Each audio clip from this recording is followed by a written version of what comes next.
ഇപ്പോൾ വിഷ്ണു കൂടി നമ്മളോടൊപ്പം ചേരുകയാണ്. വിഷ്ണു, ഇവിടെ ബി ജെ പിയുടെ ഏറ്റവും വലിയ ഐശ്വര്യം കോൺഗ്രസ് ആണോ? ഇപ്പോൾ നമ്മുടെ സമീപകാലത്തെ ഒരുപാട് തെരഞ്ഞെടുപ്പ് ഫലങ്ങൾ നമ്മുടെ മുൻപിലുണ്ട്. ഇപ്പോൾ അവസാനം നടന്ന മഹാരാഷ്ട്ര, ഹരിയാന, നാളുകൾക്ക് മുൻപ് നടന്ന ബീഹാറിന് വീണ്ടും ബൂത്തിലേക്ക് പോകാനുള്ള സാഹചര്യമാണ്. ഇവിടെയൊക്കെ കോൺഗ്രസിൻ്റെ സമീപനങ്ങളാണ് അവിടെ സഖ്യത്തിനൊക്കെ വലിയ തിരിച്ചടിയായി മാറിയത്. ബി ജെ പിയുടെ സമ്പൂർണ്ണ ഐശ്വര്യമാണ് കോൺഗ്രസിൻ്റെ ഈ പക്വതയില്ലാത്ത നിലപാട് എന്ന് പറഞ്ഞാൽ അതിനെ തള്ളാൻ കഴിയുമോ? ഈ ഭൂതകാല കുളിയിൽ നിന്ന് കോൺഗ്രസ് എന്നെങ്കിലും യാഥാർത്ഥ്യ ബോധത്തിലേക്ക്, ഇന്നത്തെ പ്രായോഗികതയിലേക്ക് ഇറങ്ങി വരാനുള്ള സാധ്യത ഈ തെരഞ്ഞെടുപ്പ് വിദൂരമായെങ്കിലും നൽകുന്നുണ്ടോ? മനു, ബി ജെ പിക്ക് ഇത്തരത്തിൽ അനായാസ വിജയം കൈവരിക്കാനാകുമ്പോൾ അതിൽ കോൺഗ്രസ് ആണ് നിർണായക പങ്കുവഹിച്ചത്. കാരണം 10ഓളം സീറ്റുകളിലാണ് ഈ ആം ആദ്മി നേതാക്കൾ തോക്കുന്നതിന് കോൺഗ്രസ് നിർണായക പങ്കുവഹിച്ചത്. കൃത്യമായി തന്നെ വോട്ട് വിഭജനം ഇവിടെയൊക്കെ തന്നെ നടന്നിട്ടുണ്ട്. അത് അരവിന്ദ് കെജ്രിവാൾ മത്സരിച്ച ന്യൂദില്ലി മണ്ഡലത്തിൽ കോൺഗ്രസ് സ്ഥാനാർത്ഥിയായി വന്നത് ഷീല ദീക്ഷിതിൻ്റെ മകൻ സന്ദീപ് ദീക്ഷിതാണ്. അദ്ദേഹം 3000-ലധികം വോട്ടുകൾ പിടിച്ചിരുന്നു. കെജ്രിവാൾ തോൽക്കുന്നതും 3200ഓളം വോട്ടുകൾക്കാണ്. ജംഗ്പുരയിൽ മനീഷ് സിസോദിയയുടെ തോൽവിയിലേക്കും നയിച്ചത് ഇത്തരത്തിൽ കോൺഗ്രസ് പിടിച്ച വോട്ടുകളാണ്.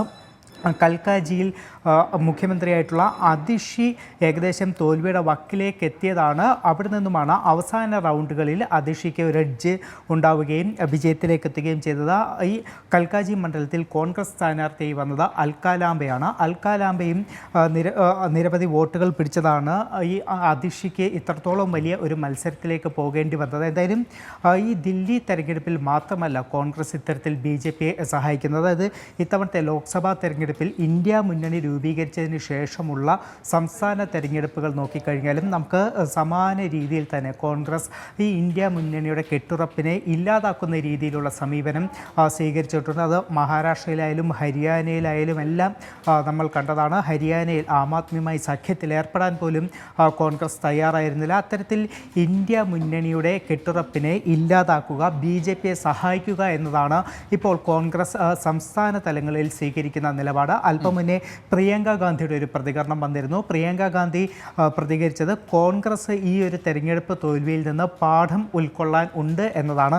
ഇത് ഓരോ തെരഞ്ഞെടുപ്പ് കഴിയുമ്പോഴും കോൺഗ്രസിൻ്റെ ഭാഗത്തുനിന്ന് ഇത്തരം പ്രതികരണങ്ങൾ ഉണ്ടാകുന്നുണ്ടെങ്കിലും മിക്ക സംസ്ഥാനങ്ങളിലും ഇത്തരത്തിൽ പ്രതിപക്ഷ ഐക്യത്തിനൊപ്പം നിൽക്കാതെ ബി ജെ പിയെ സഹായിക്കുന്ന നിലപാട് തന്നെയാണ് മനു കോൺഗ്രസ് സ്വീകരിക്കുന്നത്.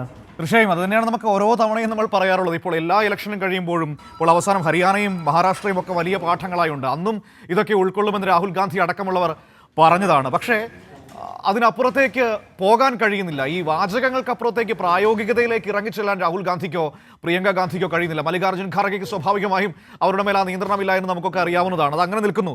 ഇനി ബി ജെ പിയിലേക്ക് വരികയാണെങ്കിൽ ബി ജെ പി വീണ്ടും 25 വർഷങ്ങൾക്ക് ശേഷം ദില്ലിയിൽ ഭരണം പിടിക്കുമ്പോൾ സ്വാഭാവികമായും അത് മോദിക്കുള്ള വാഴ്ത്തുപാട്ടായി അവർ ഉയർത്തുമെന്ന കാര്യം ഉറപ്പാണ്. ഇപ്പോൾ മുഖ്യമന്ത്രി ചർച്ചയിലേക്കൊക്കെ കാര്യങ്ങൾ പോയിട്ടുണ്ടോ? ബി ജെ പി ക്യാമ്പ് ഈ നിമിഷം പറയുന്നത് എന്താണ്? മനു, ബി ജെ പി ഇതിനോടൊപ്പം തന്നെ ഒരു മുഖ്യമന്ത്രി ചർച്ചകൾ, സർക്കാർ രൂപീകരണ ചർച്ചകളിലേക്ക് കടന്നിട്ടുണ്ട്. ജെ പി നദ്ദ പല ചർച്ചകളും ഇതിനോടൊപ്പം തന്നെ നടത്തുന്നു എന്നതാണ് റിപ്പോർട്ടുകൾ പുറത്തു വരുന്നത്. നിലവിലത്തെ സാഹചര്യത്തിൽ ചില പേരുകൾ മുഖ്യമന്ത്രി സ്ഥാനത്തേക്ക് ഉയർന്നു വരുന്നുണ്ട്. കാരണം ഈ തെരഞ്ഞെടുപ്പിനെ നേരിട്ടപ്പോൾ ഒരു മുഖ്യമന്ത്രി സ്ഥാനത്തെ ഉയർത്തിക്കാട്ടാതെയാണ് ബി ജെ പി തെരഞ്ഞെടുപ്പിനെ നേരിട്ടത്. നിലവിൽ ചില സൂചനകൾ ലഭിക്കുന്നത് ന്യൂദില്ലിയിൽ അരവിന്ദ് കെജ്രിവാളിനെതിരെ ബി ജെ പി സ്ഥാനാർത്ഥി അതോടൊപ്പം തന്നെ കൽക്കാജി മണ്ഡലത്തിൽ അതിഷി, ഇപ്പോഴത്തെ മുഖ്യമന്ത്രി അതിഷിയെ തോൽപ്പിച്ച സ്ഥാനാർത്ഥി, ഇവരൊക്കെ തന്നെ ഇത്തരത്തിൽ മുഖ്യമന്ത്രി പദത്തിലേക്ക് ഇല്ല. അതിഷി തോറ്റില്ല. അവിടെ ഒരു ക്ഷമിക്കണം, അതിഷിയല്ല, ജംഗ്പുരയിൽ മനീഷ് സിസോദിയെ തോൽപ്പിച്ച ബി ജെ പി സ്ഥാനാർത്ഥി. ഇത്തരത്തിൽ ഇവരുടെ പേരുകളാണ് മുഖ്യമന്ത്രി സ്ഥാനത്തേക്ക് ഇപ്പോൾ ഉയർന്നു വരുന്നത്. എന്തായാലും ദേശീയ നേതൃത്വം തീരുമാനിക്കുമെന്നൊരു നിലപാടാണ് ബി ജെ പി സംസ്ഥാന അധ്യക്ഷൻ സ്വീകരിച്ചിരിക്കുന്നത്. അല്പം മുന്നേ അത്തരമൊരു പ്രതികരണം അദ്ദേഹത്തിൻ്റെ ഭാഗത്തു നിന്ന് ഉണ്ടാവുകയും ചെയ്തു. ഇന്ന് വൈകിട്ട് 7 മണിക്ക് പ്രധാനമന്ത്രി നരേന്ദ്രമോദി ബി ജെ പി പ്രവർത്തകരെ അഭിസംബോധന ചെയ്യുന്നുണ്ട്. അത് ദില്ലിയിലെ ബി ജെ പി ആസ്ഥാനത്ത് വെച്ചായിരിക്കും. അത്തരത്തിലൊരു അഭിസംബോധന മോദിയുടെ ഭാഗത്തുനിന്നും ഉണ്ടാവുക. അതോടൊപ്പം ഈ ആം ആദ്മി ഈ തോൽവി ഏറ്റുവാങ്ങിയ സാഹചര്യത്തിൽ പ്രതിപക്ഷ നേതാവ് ആരാകുമെന്നുള്ള ചില ചർച്ചകൾ ഇപ്പോൾ നടക്കുന്നുണ്ട്. അത് അതിഷി പ്രതിപക്ഷ നേതാവായി വരും എന്നുള്ള ചില സൂചനകളാണ് ഇപ്പോൾ. വിഷ്ണു, അതങ്ങനെ നിൽക്കുമ്പോഴും ഇപ്പോൾ വർഷങ്ങൾക്ക് ശേഷം ദില്ലിയിൽ ഒരു പ്രതിപക്ഷം വരികയാണല്ലോ, അത്യാവശ്യം അംഗസംഖ്യയുള്ള ഒരു പ്രതിപക്ഷം വരികയാണ്. കാരണം ആം ആദ്മി 2 തവണ അടുപ്പിച്ച് ഭരിച്ചപ്പോഴും മൃഗീയ ഭൂരിപക്ഷമായിരുന്നു. ഒരു തവണ 67, അതിനു മുൻപ് ആദ്യത്തെ തവണ 67, പിന്നീട് 62 വളരെ കുറവ് അംഗങ്ങളെ BJPക്ക് ഉണ്ടായിരുന്നുള്ളൂ. ഇത്തവണ നിലവിലെ കണക്കനുസരിച്ച് നമ്മുടെ മുൻപിൽ 23 അംഗങ്ങളെ AAPക്കുണ്ട്.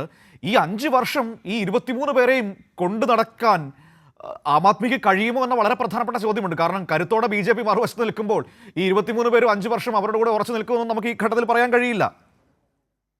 മനു, അതും നമ്മൾ എടുത്തു പറയേണ്ട കാര്യമാണ്. കാരണം ഇപ്പോൾ 23 പേരുടെ ഒരു പ്രതിപക്ഷം എന്ന് പറയേണ്ടി വരും. പക്ഷേ അത്രത്തോളം ആളുകൾ ആം ആദ്മിക്കൊപ്പം നിൽക്കുമോ അല്ലെങ്കിൽ മറുകണ്ഠം ചാടുമോ എന്നുള്ളൊരു കാര്യം കൂടിയുണ്ട്. കാരണം ഈ തെരഞ്ഞെടുപ്പിന് മുന്നേയൊക്കെ ആം ആദ്മി നേതാക്കൾ മറുകണ്ഠം ചാടുന്ന നമ്മൾ കണ്ടതാണ്. തെരഞ്ഞെടുപ്പിന് തൊട്ടു മുന്നെയാണ് ഏകദേശം 9ഓളം ആം ആദ്മിയുടെ MLA മാർ സീറ്റ് നിഷേധിച്ചതിനെ തുടർന്ന് BJPക്കൊപ്പം ചേരുന്ന സാഹചര്യം ഉണ്ടായിരുന്നു. അപ്പോൾ ആ ഒരു തലത്തിൽ BJPക്ക് അധികാരം കിട്ടിയ സാഹചര്യത്തിൽ ആം ആദ്മിയിൽ നിന്ന് ഒരു കൊഴിഞ്ഞുപോക്ക് ഉണ്ടാകാനുള്ള എല്ലാ സാധ്യതകളും നിലനിൽക്കുന്നുണ്ട്. മനു, ശരി വിഷ്ണു, തുടരുക.